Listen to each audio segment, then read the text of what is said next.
ओम शांति। आज प्यारे मीठे भगवान की मीठी मुरली सार की मीठी सी मंथन है 22 मार्च 2022 की। बाबा ने कहा, मीठे बच्चे, अगर भगवान से मिलन मनाना है तो पावन बनना है, सच्चा बच्चा बनना है।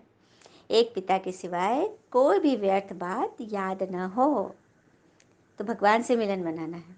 इस कल्प में भगवान आए हैं हमसे मिलने। कितनी बड़ी बात है ना।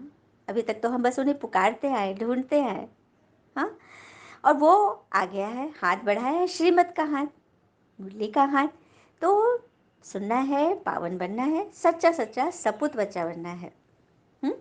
कहते हैं ना, सफल होने के लिए व्यवहार में बच्चा, काम में युवा और अनुभव में वृद्ध होना जरूरी है। तो भगवान वही सफल करने तो हमें आए हैं कि हमें हर एक काम में सफलता मिले। प्रश्न, ब्राह्मण जो देवता बनते हैं उन ब्राह्मणों का पद देवताओं से भी ऊंचा है कैसे? ब्राह्मण जो भी देवता बन रहे हैं उनका पद देवताओं से भी ऊंचा है ना। बात थोड़ी सी अटपटी, अनोखी। तो चलिए इसका राज जानते हैं। ब्राह्मण इस समय सच्चे सच्चे तुम रूहानी सोशल वर्कर हो। मनुष्यों की रूह को, आत्मा को पवित्रता योग का इंजेक्शन लगाते हो। परमात्मा किसके पिता है?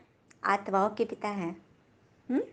तो ब्राह्मण बाबा बनाए हैं बच्चों को, तो कह रहे तुम बच्चे हो आत्मिक सोशल वर्कर, आत्मा की सेवा कर रहे हो। आत्मा को पवित्रता, योग व ज्ञान का इंजेक्शन लगाते हो, क्योंकि आत्मा में ही तो सारा कचरा भरा है ना। आत्मा ही तो डिस्चार्ज हो गई ना, तो उसी के चार्जिंग के लिए ये ज्ञान, ये मुरली मंथन का इंजेक्शन लगाना है। भारत के डूबे हुए बेड़े को श्रीमत पर पार लगाना है। डूबा हुआ बेड़ा मन का बेड़ा, सबका मन का बेड़ा डूबा हुआ है। यहाँ तक कि हम सच्ची मित्रता पर भी शक कर लेते हैं। चलिए एक कथा सुनते हैं। एक बार की बात है, एक बहुत ही अमीर आदमी था। उसके कई स्कूल के ज़माने के दोस्त थे। एक बार उसके घर में बहुत पार्टी हुई तो अपने दोस्तों को भी बुलाया। सारे मेहमान लोग चले गए थे, बस इसके 4 दोस्त रह गए, जिसमें एक दोस्त काफ़ी गरीब था। उस अमीर आदमी ने उसको ही बुलाया, क्योंकि अमीर आदमी का विश्वास पात्र भी था। एक दिन अमीर आदमी ने जो खाने पर निमंत्रण दिया, सभी लोग चले गए। तो अचानक उस व्यक्ति को ख्याल आया कि उसके हाथ में जो हीरे की अनमोल अंगूठी थी वो थोड़ी ढीली थी, जो कहीं गिर गई। अब वो मिल नहीं रही है। सभी मित्र घर में अंगूठी खोजते खोजते थक गए। सभी लोग खोज रहे हैं लेकिन अंगूठी नहीं मिली।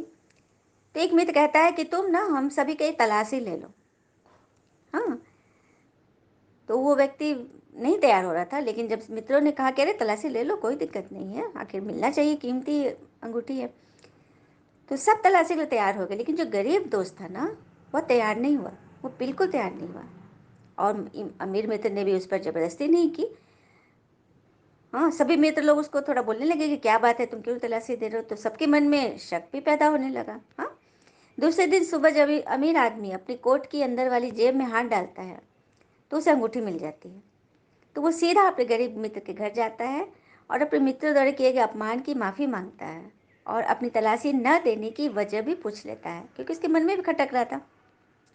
गरीब मित्र पलंग पर सोए हुए अपने बीमार पुत्र की ओर इशारा करते हुए कहता है, मैं जब आपके यहाँ आ रहा था तो इसने मिठाई खाने की जिद की थी और मेरे पास उतने पैसे नहीं थे, लेकिन जब आपके यहाँ मिठाई की प्लेटें रखी थी तो मैंने खाया नहीं, बल्कि वो मिठाई अपने जेब में रख ली थी। अगर तलाशी ली जाती तो अंगूठी न सही, लेकिन मिठाई की चोरी का इल्ज़ाम तो मुझ पर ज़रूर लगता ना। इसीलिए अपमान सहना बेहतर समझा। सच बताता तो बीच में बेटे का भी नाम आता और मैं अपनी परेशानी बताना नहीं चाहता था। यह सुनकर अमीर दोस्त अपने उस गरीब दोस्त के बेटे के इलाज के लिए मदद करता है। अर्थात इस कहानी से यह साबित हो रहा है कि माता पिता अपनी औलाद की छोटी सी खुशी के लिए क्या क्या सहन नहीं करते। एक सोचने वाली बात है ना। और वही औलाद बड़े होकर माँ बाप की बड़ी बड़ी खुशियों का भी ध्यान नहीं रखते। तो ऐसा हम इसीलिए करते हैं क्योंकि हमारी आत्मा डिस्चार्ज हो गई है। हम किसी बात के तय में नहीं जा सकते, उसकी परिणाम को नहीं समझते और जो मन में आता है ना कर देते हैं, बगैर कुछ सोचे समझे। इसी वजह से तो हम बहुत बार ऐसा होता है कि हम फंस जाते हैं छोटी छोटी बातों में। और कहते हैं ना, अंधेरे को हटाने में समय बर्बाद मत करो, बल्कि दिए को जलाने की कोशिश करो, है ना।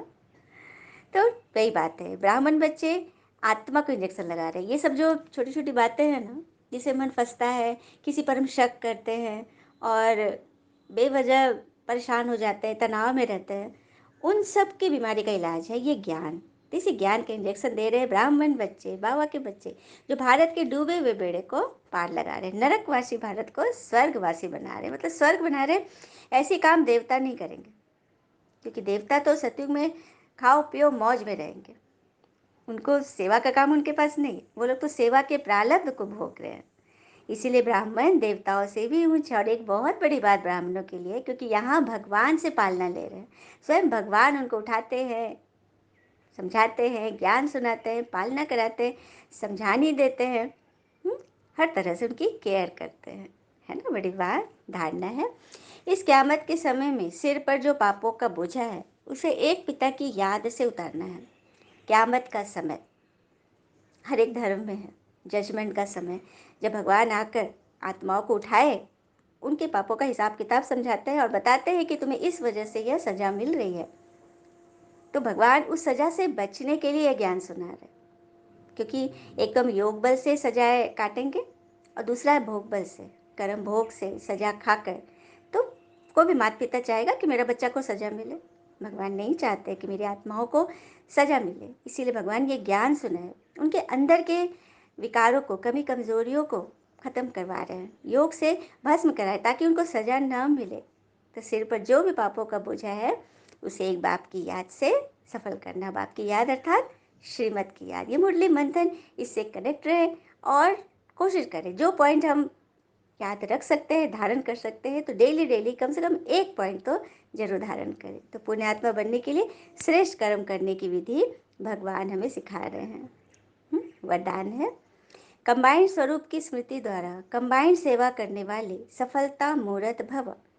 कंबाइंड स्वरूप की स्मृति द्वारा कंबाइंड सेवा करने वाले सफलता मूर्त बनो। तो कंबाइंड स्वरूप क्या है? अब जैसे ये शरीर और आत्मा दोनों एक दूसरे की पूरक है ना।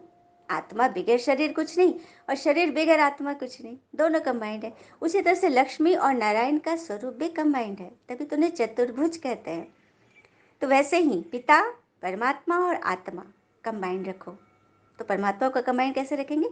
जब उनकी याद, उनकी श्रीमत को हम फॉलो करेंगे। हमेशा उनकी याद, स्मृति का स्विच सदा ऑन रहे। अपने कमरे में हम कभी अंधेरा न रखें। एक बटन दबाया और कमरे में लाइट आ गया। उसी तरह से याद, बाबा की याद, नाम की याद, श्रीमत की याद, जैसे ही स्विच दबाया याद का, और परमात्मा की याद की छत्रछाया के नीचे पहुंच गए। तो ऐसे जब हम सेवा करेंगे ना, कोई भी काम बाबा की याद से करेंगे, भगवान को साथ रख कर करेंगे, तो उसमें सफलता मिलनी ही मिलनी है। तो ऐसा कभी नहीं कहना कि हम सेवा में बहुत बिजी थे इसीलिए परमात्मा को याद करना रह गया। नहीं, सेवा, वो सेवा सफलता दिलाएगी ही नहीं जब हम ईश्वरीय याद से नहीं करेंगे। भगवान की याद से उनको साथ रखकर सेवा करो तो सफलता मिलेगी। आपका कभी मूड ऑफ नहीं होगा और उस सेवा से आप डिस्टर्ब नहीं होगे कि कितना भी सेवा करो लेकिन ये तो समझते ही नहीं है, कितना भी घर में काम करूँ लेकिन लोग तो मुझे समझते ही नहीं है, और ये नुस्ख निकालते काम में। तो ये भाव तभी आएगा जब आप याद में नहीं होंगे, स्मृति का स्विच ऑन रहेगा, परमात्मा के साथ रहेंगे, तो ऐसी बातें मन को डिस्टर्ब नहीं करेगी। स्लोगन, हद के इच्छाओं की अविद्या होना ही महान संपत्तिवान बनना है।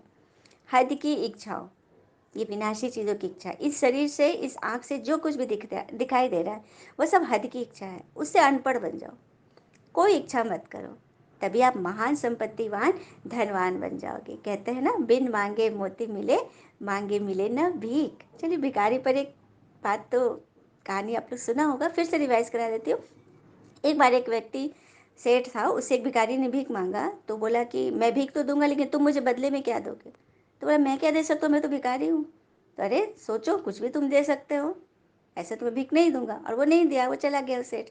तभी सोचने लगा कि जरूर कुछ रहस्य होगा और वो ढूंढने लगा कि क्या कर सकता हूँ। तो उसने देखा कि फूलों का बहुत सुंदर पेड़ था और उसमें फूल भी बिखरे हुए थे, तो वो बहुत सारा फूल अपने पॉकेट में रख लिया और जिससे भी भीख मांगता था लोग उसको भीख देते थे तो बदले में वो उसको फूल देता था। तो इससे ना सभी को बहुत अच्छा लगा और उसके पास ना पॉजिटिव वाइब्रेशन आने लगे। उसको लगा कि मतलब देना कितना अच्छा लगता है। हाँ, मैं भी अपने आप को देने वाले की लिस्ट में रखा हूँ। इस तरह से वो धीरे-धीरे उसको भीख माँगना छूट गया और वो उसका दिमाग पॉज़िटिव की ओर गया और वो तरह-तरह के दिमाग सोचने लगा और कुछ काम भी मिल गया और फिर वो अच्छा जीवन में अच्छा बन पाया। तो ये होता है कि सिर्फ़ लेने की इच्छा नहीं, देने के हाथ बढ़ाओ। आगे रहोगे तो कोई भी इच्छा जब आप किसी से करने की जब उसको त्याग दोगे, संतुष्ट रहोगे हर एक परिस्थिति में जो भी आपके पास है, तभी आप महान संपत्तिवान, धनवान बन जाओगे। ये भगवान की वाणी है हम बच्चों के लिए। अच्छा, ओम शांति, शुक्र मीठे बाबा, वो बाबा के प्यारे-प्यारे बच्चे। All is well that ends well. ओम शांति।